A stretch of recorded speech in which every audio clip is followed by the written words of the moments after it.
Hello नमस्कार। मैं संदीप चौधरी आप सभी लोगों का बैंकिंग एकेडमी के YouTube channel study with banking academy में हार्दिक अभिनंदन करता हूं। जैसा कि हमारे सामने एक स्लाइड दी गई है कि आज हम मोस्ट इंपॉर्टेंट करंट अफेयर पढ़ने वाले हैं 19 और 20 जून की, जिसके अंदर क्या है कि पूरा का पूरा करंट अफेयर हम कंप्लीट करेंगे। अगर आप लोगों ने अभी तक चैनल को सब्सक्राइब नहीं किया तो इस चैनल को सब्सक्राइब कर लीजिए, क्योंकि आपको इस चैनल के ऊपर math, English, reasoning, current affair और इसके साथ में बैंकिंग अवेयरनेस, ये सारी क्लासेस जो है फ्री ऑफ कॉस्ट प्रोवाइड करवाई जा रही है बैंकिंग एकेडमी की तरफ से। और इसके साथ में बहुत जल्दी आपका जीएस का पोर्शन जो है वो भी शुरू होने वाला है, जिसके अंदर आपको क्या है एसएससी, रेलवे या फिर यूपीएससी की अगर आप तैयारी कर रहे हो तो आपके लिए बहुत ही बेनिफिशियल रहेगा। चलिए बात करते हैं आज की मोस्ट इंपॉर्टेंट करंट अफेयर के बारे में। देखते हैं पहली करंट अफेयर क्या दी गई है। दिया गया है कि India ranked 43rd on IMD. IMD की फुल फॉर्म यहाँ पर है institute for management development world competitiveness index. ध्यान दीजिए, आईएमडी की अगर हम बात करें तो ये एक डिपार्टमेंट है, ठीक है, जिसका अगर हम बात करें तो हेड ऑफिस जो है, ठीक है, वो है स्विट्जरलैंड के अंदर। कहाँ है? स्विट्जरलैंड में है, ठीक है, ये आप लोगों को मालूम होना चाहिए। ठीक, स्विट्जरलैंड में है। स्विट्जरलैंड में कहाँ पे है तो लिख लीजिएगा, स्विट्जरलैंड में है लौसाने। ठीक, अब अगर हम देखें, ध्यान दो, इसके जो यानी कि चेयरमैन हैं आईएमडी के, उनका नाम लिख लीजिए आप लोग मिचेल, ठीक, डेमारे। ठीक है, अब ध्यान दो कि इसके द्वारा क्या है, एक रिपोर्ट जारी की जाती है। रिपोर्ट का नाम है वर्ल्ड कॉम्पिटिटिवनेस इंडेक्स। ठीक, ये जारी की जाती है 1989 से जारी की जा रही है, जिसके अंदर 2020 की रिपोर्ट जारी की है। उसके अंदर भारत का जो स्थान आया है वो 43rd रहा है। 43rd का मतलब ये हो गया, ध्यान दीजिएगा, कि जो पहले नंबर पर देश है, ठीक है, उसका नाम है सिंगापुर। कौन सा है? सिंगापुर। ठीक, उसके बाद में सेकंड नंबर का जो देश है उसका नाम है डेनमार्क। कौन सा है? डेनमार्क। ठीक है, इसका ये क्या है, पहला और दूसरा, और भारत का कौन सा है? 43rd। अगर हम बात करें, ध्यान दीजिए, इसके अंदर किन किन चीज़ों को ध्यान में रखा जाता है। जैसे कि अगर हम देखें तो पैरामीन कौन कौन से होते हैं, तो यहाँ पर जैसे कि दिया गया है traditional weakness such as insufficient education, investment and poor infrastructure के तौर पर देखा गया है, जिसके अंदर ये क्या है, भारत का हम कह सकते हैं एक तरह से क्या है, वीक पॉइंट रहा है।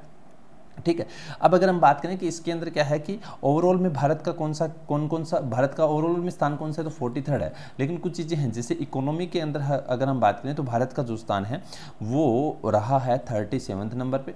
ठीक, उसके बाद में अगर हम बात करें गवर्नमेंट एफिशिएंसी की बात करें, ठीक है, तो गवर्नमेंट एफिशिएंसी में भारत का स्थान रहा है 50 नंबर पर।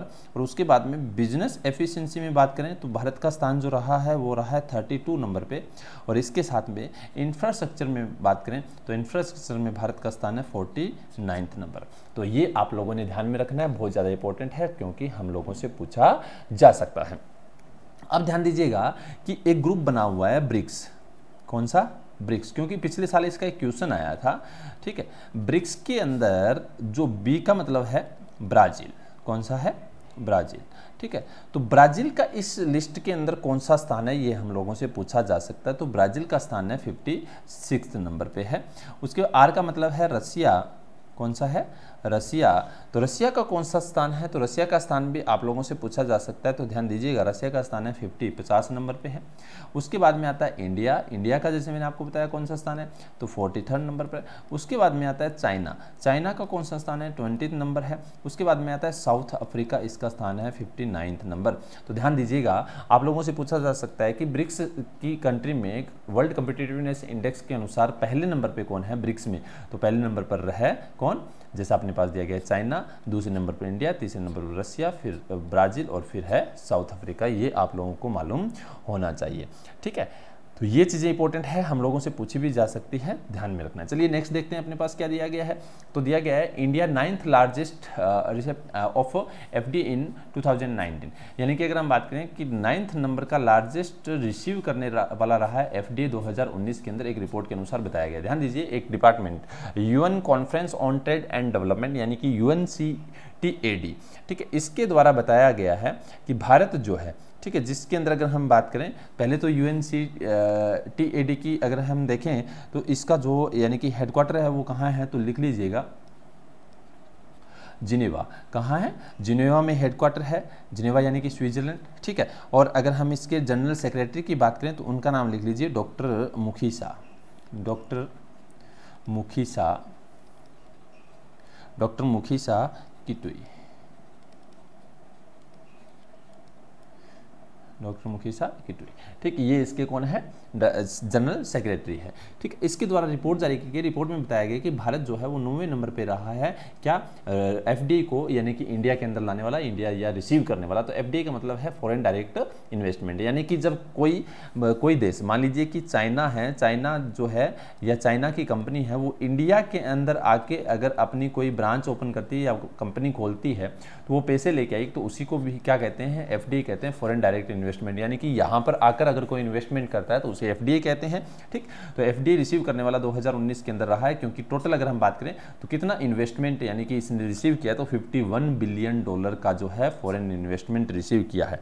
अब अगर हम बात करें इस लिस्ट के अनुसार पहले नंबर पर कौन है, तो ध्यान दीजिए पहले नंबर पे है आपका यूएसए। तो यूएसए जो है $46 बिलियन जो है वो यानी कि रहा है। उसके बाद दूसरे नंबर पे आता है चाइना। चाइना की बात करें तो ये इसका $141 बिलियन है। उसके बाद में आता है थर्ड नंबर पे कौन सा? सिंगापुर। तो सिंगापुर का कितना रहा है? तो $92 बिलियन रहा है, ठीक है। और इंडिया का जो है वो कौन सा है? 9th नंबर है, और कौन कितना आया है? तो $51 बिलियन है। अगर हम बात करें कि पिछले साल की भांति इस साल कितना प्रतिशत बढ़ा है, 2018 के अंदर इंडिया में जो आया था टोटल इन्वेस्टमेंट, ठीक है, वो आया था लगभग, अगर मैं बात करूं तो $42 बिलियन आया था। कितना आया था? $42 बिलियन आया था। और 2019 में 20% बढ़कर कितना हो गया है? $51 बिलियन हो गया। ये आप लोगों को मालूम होना चाहिए। चलिए अगर हम बात करें 2018 की, ठीक है, यानी कि 2018 के अंदर यानी कि क्या है, कब से कौन सा है, या फिर ये रिपोर्ट कब से पब्लिश करना शुरू किया था? तो 1991 के अंदर रिपोर्ट आनी शुरू हुई थी, उसके बाद से लगातार आ रही है। नेक्स्ट स्लाइड के अंदर आपको कुछ कंपैरिजन दिया गया 2018 के साथ। देखिए जैसा कि आपके सामने दिखाई दे रहा होगा, अगर नहीं दे रहा मैं इसको थोड़ा सा जूम कर लेता हूँ, ठीक है। ध्यान दीजिएगा, जैसे कि ये कंपैरिजन जो है आपके सामने दिया गया है, ठीक है। क्या लिखा हुआ है कि यूएस 2018 के अंदर जो था, जैसा कि पहले तो देख लो कि एक्चुअल में 2018 की लाइन कौन सी है, और फिर आप लोग इसको देखना सही से। देखो नीचे दिया गया है कि जो डार्क वाला है वो 2019 का, और जो थोड़ा सा लाइट है वो कौन सा है? 2018 का है, ठीक है। तो ये आपने ध्यान में रखना है। चलो अब देखते हैं इसको क्या है, ठीक है। देखो जैसा कि आपके सामने दिखाई दे रहा होगा 2018 के अंदर, यानी कि 2018 के अंदर कितना है, तो देखो यहाँ पर दिया गया है 2019 के अंदर 246 आया है, लेकिन 2018 में कितना था? तो 2018 के अंदर ये था 254, यानी कि कम हुआ है। चाइना में 2018 में था 138, और 2019 में कितना आया है? 141। सिंगापुर में 2018 में 80 था, लेकिन 2019 में कितना आया है? 92। इसी तरीके से अगर हम बात करें तो इंडिया का ये रहा, 2018 में कितना था? 2018 में था 42, और 2019 में कितना आया है? $51 बिलियन आया है। तो ये कंपैरिजन दिया गया टॉप 20, यानी कि क्या है, होस्ट इकोनॉमी कंट्रीज है जिनके बारे में बताया गया, और इनका स्थान भी जो है वो दिया गया। लेकिन 2000 यानी कि अगर हम बात करें उस समय कौन सा स्थान था? 12वें नंबर का स्थान था, लेकिन इस साल अगर देखें तो ये कौन से नंबर का पहुंच गया है? 9th नंबर पर आ गया, क्योंकि पहले ब्राज़ील था 9th नंबर पर, ठीक है। अभी इंडिया आ गया है, इसका आप लोगों ने ध्यान में रखना है। होप सो आपको ये अच्छे तरीके से दिखाई दे रहा होगा, ठीक है। और इतने ही देशों को मालूम होना चाहिए, बाकी का हमें कोई किसी से लेना देना नहीं है, ये कंप्लीट है ना। चलिए बात करते हैं नेक्स्ट न्यूज़ की, जैसा कि अपने पास दिया गया है। ध्यान दीजिए क्या लिखा हुआ है। हाँ, जैसा कि अपने पास यहाँ पर लिखा हुआ है कि इंडिया ज्वाइन जीपीआई। जीपीआई की फुल फॉर्म अपने पास दी गई है। जीपीआई की फुल फॉर्म है क्या? देखो, global partnership on artificial intelligence, ठीक है। इसके अनुसार अगर हम बात करें तो भारत जो है वो इसको ज्वाइन करने वाला देश बन चुका है, एक एज ए फाउंडिंग मेंबर के तौर पर। ध्यान दीजिएगा, पहले तो जीपीएआई की बात करें तो सन 2019 के अंदर 2 देश, ठीक है, जिनका नाम मैं आप लोगों को बता देता हूं, ठीक है। वो 2 देश कौन कौन से थे जिन्होंने इसका फाउंड किया था, या इसको फाउंडेशन के तौर पे इसको माना जाता है? अगस्त 2019 के अंदर बनाया था जीपीआई को। उनका नाम है फ्रांस और कनाडा। कौन कौन? फ्रांस और कनाडा।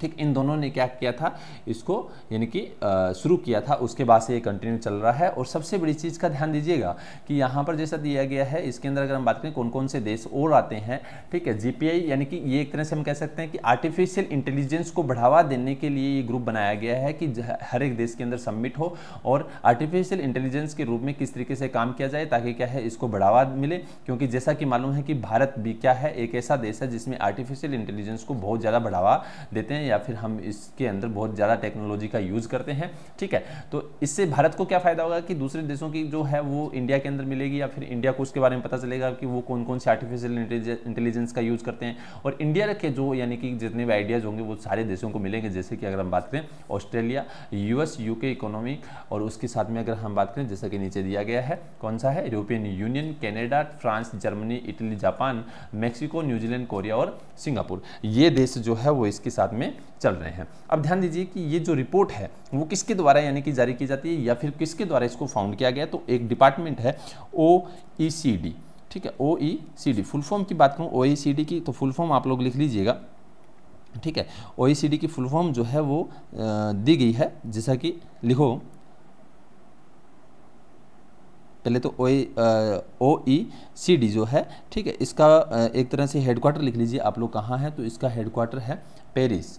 कहाँ पर है, पेरिस इसका हेडक्वार्टर है, पेरिस यानी कि फ्रांस।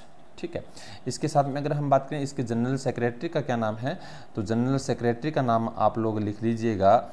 जनरल सेक्रेटरी जो है इसके हैं उनका नाम लिख लीजिए, जैसा कि जोस एंगल गुरिया। कौन है, जोस एंगल गुरिया।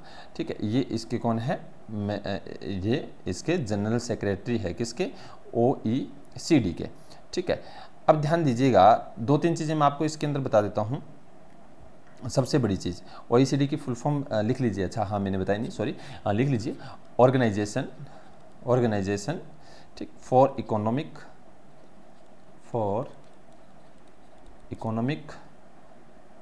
कॉरपोरेशन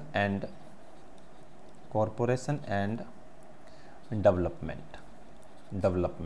ठीक है, ये आप लोग इसकी फुल फॉर्म लिख लेना, ये ध्यान में रखना। चलिए नेक्स्ट न्यूज़ की बात करते हैं। क्या दिया गया, जैसा अपने पास लिखा हुआ है कि AIIB यानी कि एशियन इंफ्रास्ट्रक्चर इन्वेस्टमेंट बैंक। ठीक है, कौन है, एशियन इंफ्रास्ट्रक्चर इन्वेस्टमेंट बैंक जो है इसने हाल ही में अप्रूव किया है सेकंड लोन फॉर USD यानी कि इतना 750 मिलियन टू इंडिया। किसके लिए किया है, तो ध्यान दीजिए कि लगभग अगर हम बात करें तो कोविड-19 क्राइसिस जो है उससे लड़ने के लिए क्राइसिस रिकवरी फैसिलिटी के लिए, जिसमें क्या है पुअर लोगों के क्या है जो इफेक्ट पड़ा है उसको अच्छे तरीके से क्या है कंप्लीट किया जाए। दिस लोन टू को फाइनेंस यानी को फाइनेंस किसके द्वारा किया गया है, तो ADB एशियन डेवलपमेंट बैंक द्वारा क्या है ये को फाइन किया गया है या फिर क्या है इसको लोन को फाइनेंस किया गया है। ठीक, अब ध्यान दीजिएगा एशियन इंफ्रास्ट्रक्चर इन्वेस्टमेंट बैंक की अगर हम बात करें तो ध्यान दो, मोस्ट इंपॉर्टेंट चीज़ है और आप लोगों से पूछा भी जा सकता है, ये बना था 2016 के अंदर और 2017 में इंडिया ने इसको ज्वाइन किया था। ठीक है, इसका हेडक्वार्टर जो है वो है बीजिंग। कौन सा है, बीजिंग चाइना, बीजिंग चाइना। और इसके प्रेसिडेंट का नाम है जिन लिकन।